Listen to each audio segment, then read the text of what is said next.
y bienvenidos al segundo día del Seminario Internacional del Sector Financiero. Vamos a dar inicio al evento del día de hoy con la exposición del economista Guillermo Noboa, asesor del Superintendente de Bancos del Ecuador. El tema de su exposición es Ámbito regulatorio del sector financiero en el Ecuador, una perspectiva del regulador. Guillermo Noboa es economista por la Pontificia Universidad Católica del Ecuador y actualmente cursa la maestría de Finanzas y Gestión de Riesgos en la Universidad Andina Simón Bolívar. Bienvenido. Buenos días con todos. En primer lugar, quiero a nombre de la Superintendencia de Bancos agradecer la invitación por parte de la Superintendencia de Control de Poder de Mercado y también extenderles el saludo del Superintendente de Bancos. El día de hoy vamos a abarcar el tema del ámbito regulatorio desde la perspectiva de la Superintendencia de Bancos. La presentación está distribuida de la siguiente manera. Vamos primero a analizar los aspectos por los que fueron necesarios la creación de un Código Orgánico Monetario en el 2014. Luego abarcaremos lo que es la principal función ahora lo que le dio el código a la institucionalidad ecuatoriana, hablando del sistema financiero. Y finalmente hablaremos de lo que ha venido trabajando la Junta de Política Monetaria y Financiera y la Superintendencia de Bancos.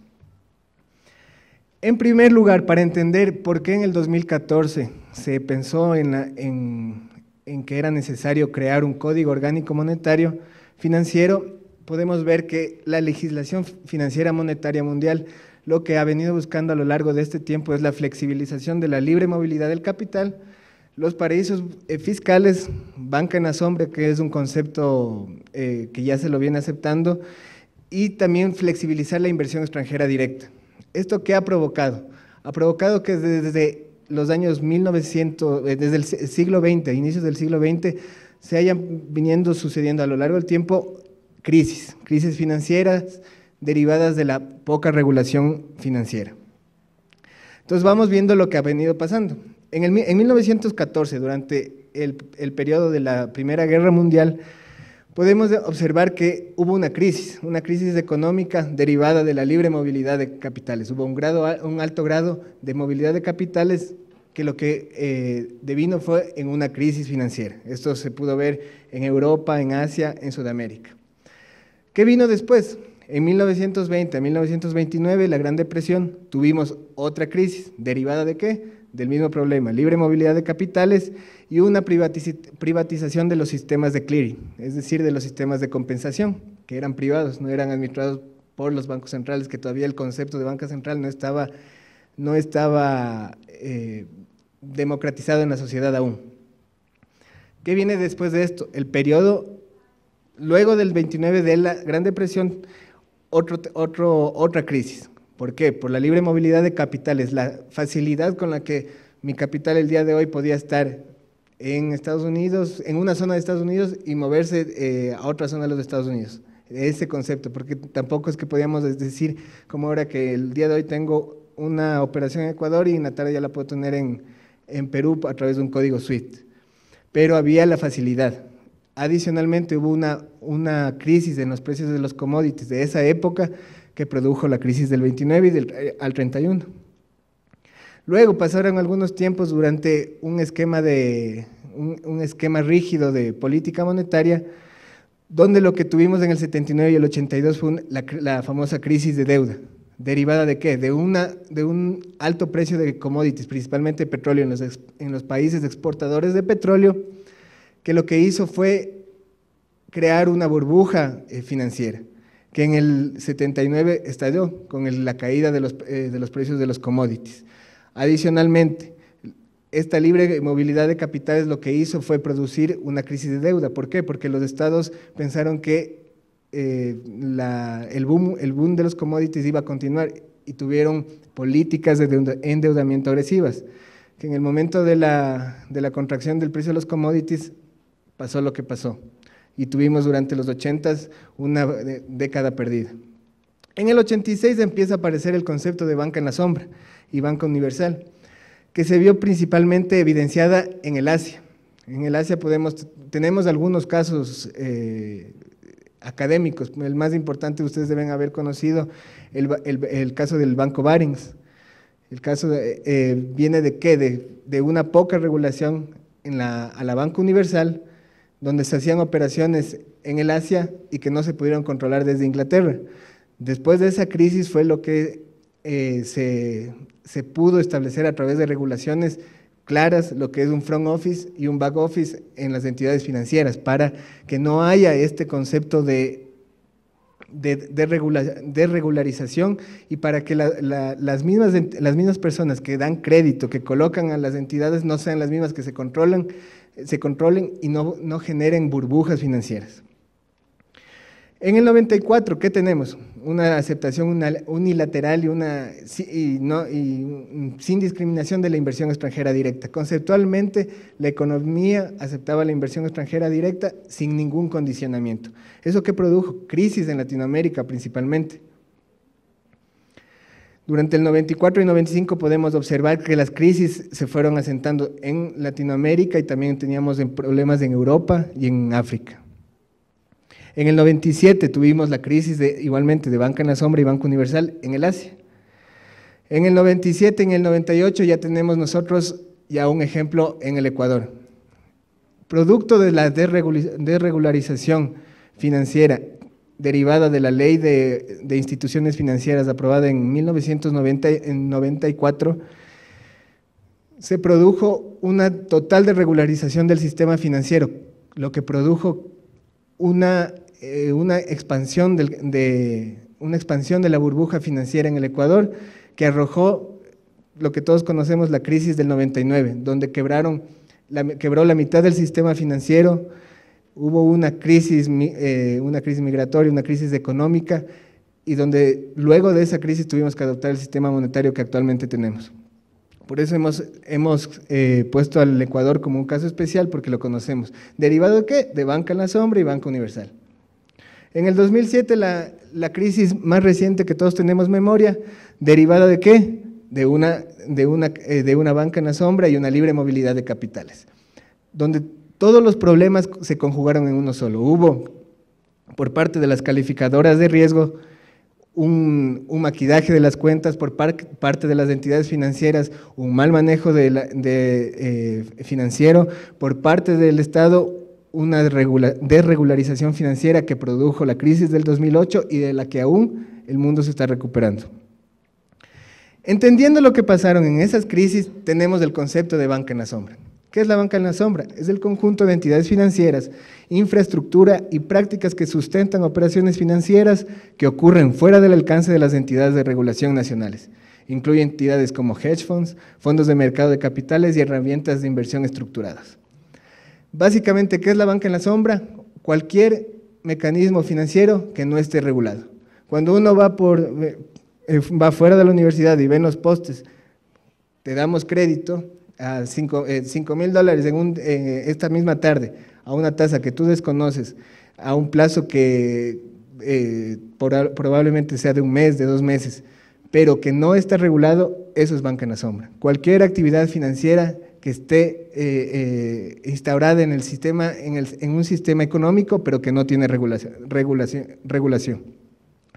Con esa expectativa de qué, de lo que es la banca en la sombra, de lo que era la banca universal, de la alta libre movilidad de capitales, de la liberalización de la economía en el ámbito financiero, fue necesaria la introducción de un código orgánico monetario financiero.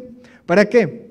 Para vincular, en primer lugar, la regulación con la política pública. Es decir, que la regulación monetaria, la regulación financiera no esté desconectada de lo que es la política pública.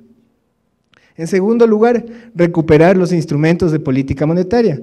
Cuando uno ve el código, uno observa que se han recuperado ciertas herramientas de política monetaria, por ejemplo, como los TBCs, que son títulos de banca central, o la ventanilla de redescuento, que se perdieron en la transición del sistema de dolarización. Ahora ya tenemos nuevamente esos instrumentos y se los aplicará adecuadamente de acuerdo a los requerimientos del mercado. Tenemos también el reordenamiento de las entidades públicas de regulación y control. Por ejemplo, la Superintendencia de Bancos, antes era la Superintendencia de Bancos y Seguros. ¿Qué fue lo que pasó? La parte de seguros pasó a ser regulada por la Superintendencia de Compañías. al existir una relación más directa entre compañías y seguros y por existir una relación que en algunos momentos podría ser no adecuada entre los bancos y los seguros, lo que se analizó fue que era más adecuado separar a los bancos de los seguros. Ahora los seguros están en la Superintendencia de Compañías. Otro ejemplo claro es las mutualistas. Las mutualistas son, en su concepto, forman parte de la economía popular y solidaria, parte del mutualismo.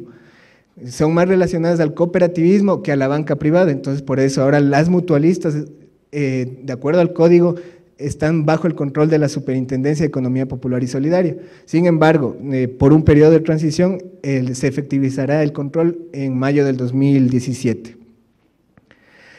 Otro eje fue el reordenamiento de las entidades que conforman el sistema financiero nacional. ¿De qué manera? Por ejemplo, en las entidades del sistema financiero bajo el control de la Superintendencia de Bancos había bancos privados, había sociedades financieras, tarjetas de crédito. Entre más entidades, más subcategorías de entidades hay, es más difícil la regulación. Entonces se homogenizó. Ahora solo van a haber bancos privados y por ejemplo, las tarjetas, las entidades financieras, las sociedades financieras, o tendrán que convertirse a bancos, o tendrán que fusionarse, o tendrán que desaparecer. Entonces, en eso también se está trabajando y hay un cronograma de 18 meses durante el cual estas entidades adoptan alguna de esas estrategias dependiendo de su necesidad y también de acuerdo a los lineamientos de regulación que disponga la Junta y de control que disponga la Superintendencia de Bancos.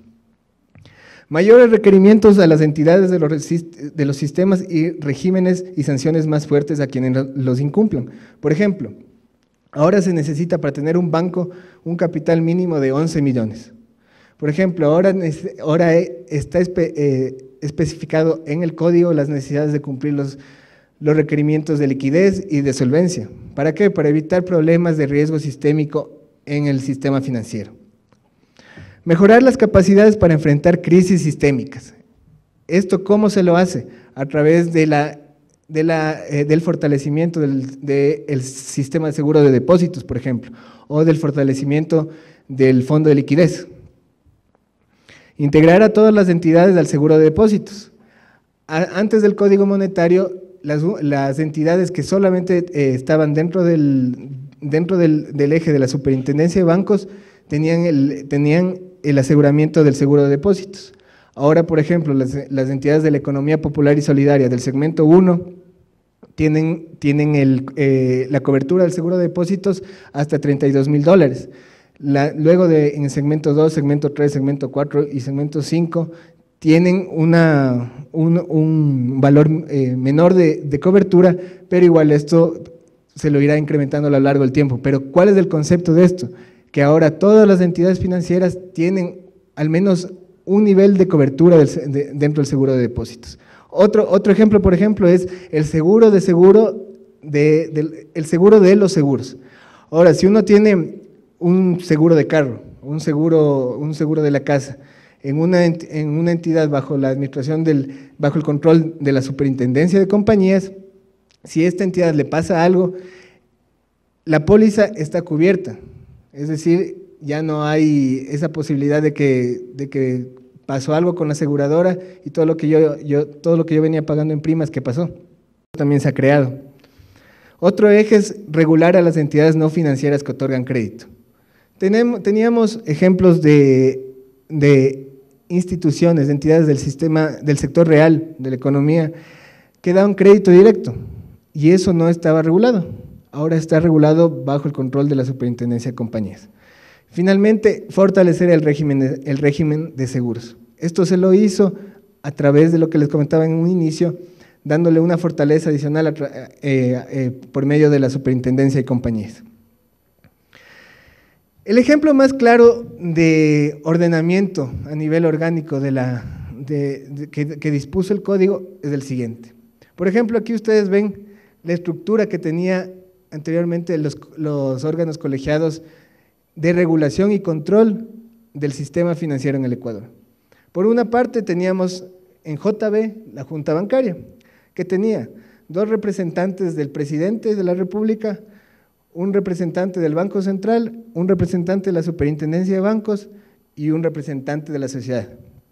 Teníamos la Junta de Regulación de Mercado de Valores, que tenía al representante del presidente, al representante del Ministerio Coordinador de la Producción y a un representante del Ministerio de la Política Económica. De igual manera, en la Junta de Regulación de la Economía Popular, en el directorio del Banco Central. ¿Qué es lo que se hizo? Se reordenó a través de un solo cuerpo colegiado. ¿Para qué?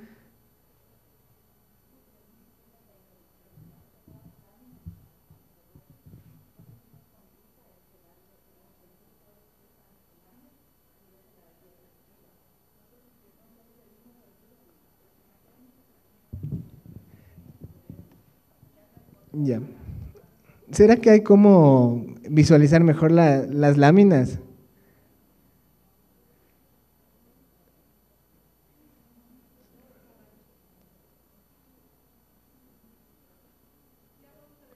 Ya, no hay problema. No, tranquilos, tranquilos. Pero bueno, les sigo comentando hasta que podamos ver. La idea en esta lámina es entender el reordenamiento orgánico que han tenido los cuerpos colegiados. Porque al tener dispersos los cuerpos colegiados, la regulación y las normas de control salen dispersas. Por un lado puedo tener una regulación de mercado de valores que me determinaba una cosa y por el otro lado tenía algo de la Junta Bancaria que me determinaba lo contrario. Entonces ahora al tener una nueva junta que unifica a los entes colegiados, se tiene un norte claro. Todavía no se ve nada, ¿no?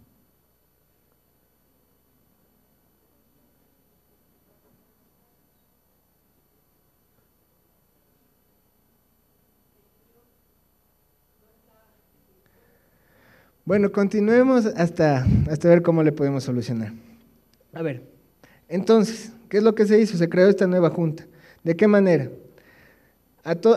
Se puso a un delegado del presidente en la junta. Se puso al representante o al ministro coordinador de la política económica en la junta. Al ministro o al representante del Ministerio de Coordinación de la Producción en la junta. Al secretario nacional de Planificación y Desarrollo, al ministro de Finanzas. Y por fuera ustedes pueden ver que quedan el Banco Central, la Superintendencia de Bancos, quedaba por fuera el Ministerio Coordinador de Desarrollo Social y el Banco del Estado. Salen de ahí y ahora lo que tenemos es una junta con 5 miembros con voz y voto, que eran los que les mencioné, y 5 miembros con voz pero sin voto, que son la Superintendencia de Bancos, la Superintendencia de Compañías, el Banco Central del Ecuador, la Superintendencia de Economía Popular y Solidaria y la COSEDE. Desde septiembre de 2014 que se aprobó el código, esta es la manera en la que se ha venido trabajando en el ámbito de la regulación de la política financiera y económica en el país. Entonces, si podemos ver en este cuadro, que me dicen que no está claro, tenemos en un primer nivel la regulación. El órgano regulador del país en la materia del sistema financiero es la Junta de Política Monetaria Junta de Política Monetaria y Financiera, donde se tiene a 4 sectores: al sector financiero público, al sector financiero privado, al sector financiero popular y solidario y al sector de valores y seguros. Tenemos las entidades de control, que son 3, la Superintendencia de Bancos, la Superintendencia de Economía Popular y Solidaria y la Superintendencia de Valores y Seguros. La Superintendencia de Bancos controla al sector financiero público y al sector financiero privado. La Superintendencia de Economía Popular y Solidaria lo hace a su vez en Economía Popular y Solidaria. Y la Superintendencia de Compañías de Valores y Seguros lo hace en el ámbito de valores y seguros. Luego de esto podemos ver que tenemos ya más bajos niveles que son de dirección, prestación de servicio, y al final de una manera conjunta tenemos la seguridad financiera, que es la COSEDE, que garantiza el fondo de liquidez y el seguro de depósitos. Entonces, ese es el más claro ejemplo de lo que se ha venido trabajando a lo largo de este tiempo con el Código Monetario. Pero ahora, ¿qué tiene el Código? El Código, como les mencionaba, se aprobó en septiembre del 2014. La principal ley que se derogó con el Código fue la Ley General de Instituciones del Sistema Financiero, que en un principio, como les decía, flexibilizaba los conceptos de la banca en la sombra, de banca universal, de paraísos fiscales, de inversión extranjera directa y alta movilidad de capitales sin control y sin regulación.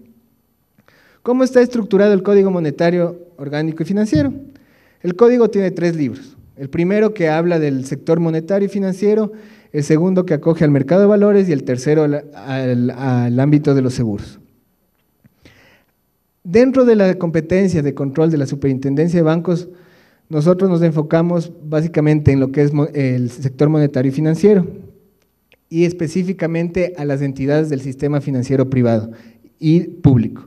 Como ya les comenté, ya no, las mutualistas están en un proceso de transición que irían a la economía popular y solidaria, los bancos privados están bajo nuestro control y la banca pública. Ahora la banca pública, por ejemplo, el más claro ejemplo es el proceso de transición que estamos llevando adelante como ente de control entre BNF en liquidación y el nuevo banco público que es Banecuador. ¿En qué se fundamenta y a qué se alinea el código, además de los conceptos iniciales? Como era la banca en la sombra, la banca universal. Son la de los artículos 308, 309 y 310 de la Constitución, que hablan de ¿qué? De que las actividades del sector financiero deben sujetarse al ordenamiento jurídico y atender al interés general. Las actividades financieras son un servicio de orden público, tendrán la finalidad de preservar los depósitos y atender los requerimientos de financiamiento para la consecución de los objetivos de desarrollo del país, y las actividades financieras intermediarán de forma eficiente los recursos captados para fortalecer la inversión productiva nacional. Es decir, que el Código Monetario y Financiero busca canalizar lo que dice la Constitución en estos 3 artículos. Ahora, la Junta de Política y Regulación Monetaria y Financiera, como les expliqué en un principio, con este nuevo órgano que conjuga a todos los órganos colegiados anteriores que sacaban normas y regulaciones, en algunos momentos inclusive que se contraponían. ¿Qué hace? ¿Cuál es el propósito de la Junta? Es el órgano que forma parte de la función ejecutiva responsable de la formulación de las políticas públicas y la regulación y supervisión monetaria, crediticia, cambiaria, financiera, de seguros y valores. Participan, como les decía, en las deliberaciones de la Junta con voz pero sin voto el superintendente de bancos, el superintendente de compañías, valores y seguros, el superintendente de economía popular y solidaria, el gerente general del Banco Central del Ecuador y el presidente del directorio de la Corporación de Seguros de Depósito, COSEDE. Dentro del artículo 14 del Código Monetario Financiero se establece que entre otras funciones de la Junta está la de formular y dirigir las políticas monetarias. Dentro del ámbito de generar políticas monetarias, ustedes deben haber escuchado que se sinceraron, por ejemplo, las cifras del mecanismo de inversión doméstica, se han venido dando seguimiento al tema de tasas de interés, por ejemplo, al tema de TBCs. Todo esto entra dentro del ámbito de la política monetaria.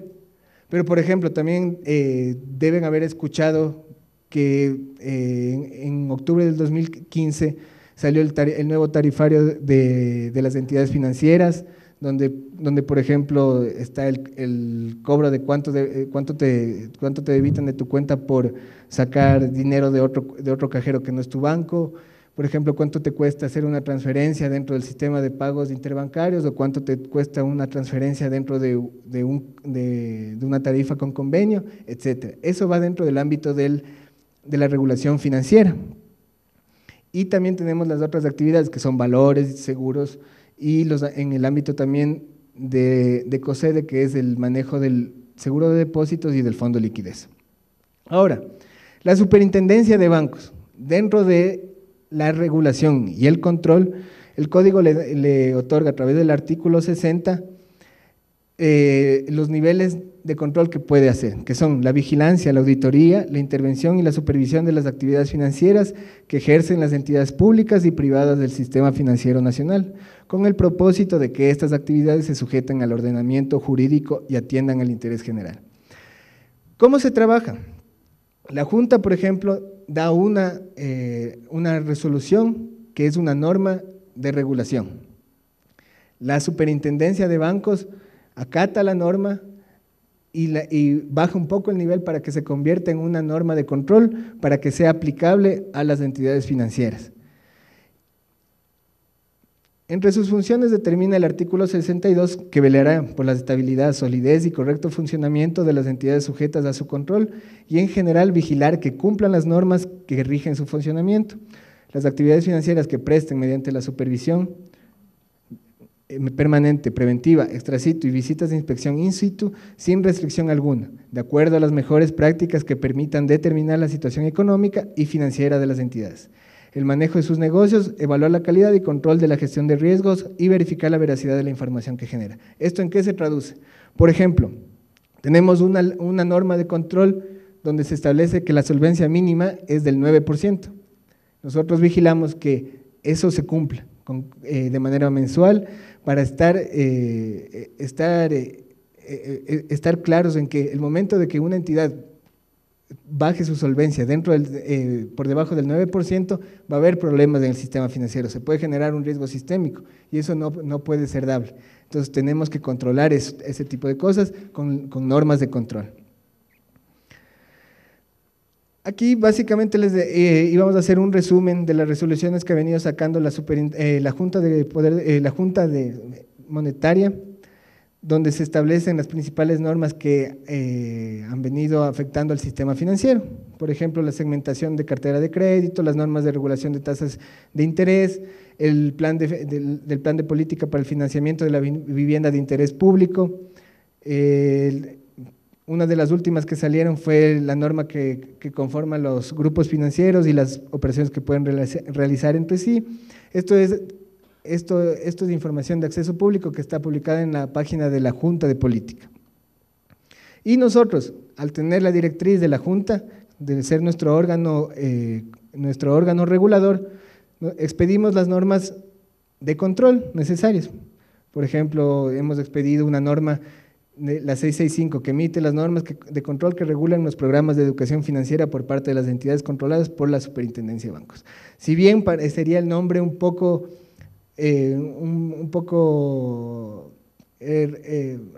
redundante en el tema de lo que es la educación financiera, es una norma que se vino trabajando a lo largo del año pasado entre la Junta y la Superintendencia de Bancos para establecer en las personas, para que las personas tengan un mejor criterio financiero al tener la posibilidad de escoger entre varias opciones financieras.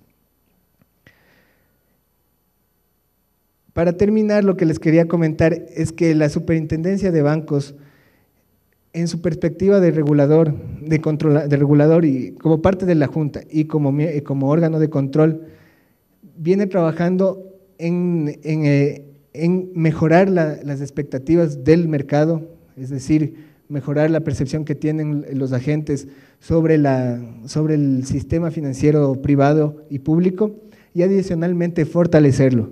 ¿A través de qué? A través de un control más riguroso, en muchos casos es súper fuerte que las entidades financieras deban controlar índices muy adecuados de liquidez, índices adecuados de solvencia, que en muchos casos lo que hace es generar complicaciones para la entidad para ajustarse a eso, pero nuestra función no es la de facilitar la vida de ellos, sino la de controlar que estén con una salud muy buena y que el sistema financiero no vuelva a tener en ningún momento un problema como el que él tuvo en el 99 y no se enfrente en ningún momento a un riesgo sistémico nuevamente.